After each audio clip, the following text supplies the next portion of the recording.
Четвертая часть мастер-класса «Жакет». Четвертая часть будет невероятно сложной и очень интересной.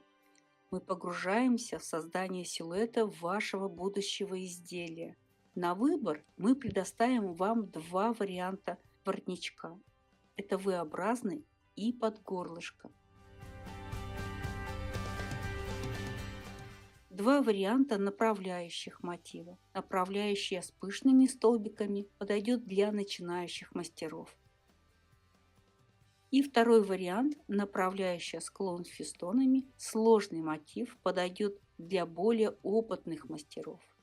В проекте «Жакет» в полной мере проявятся все ваши таланты и способности конструктора-дизайнера.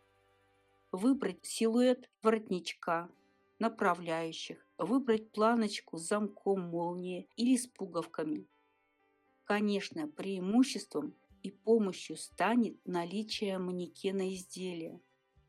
Ноу-хау в технике ирландского кружева, разработанного студией Delays. Желаем успеха в творчестве!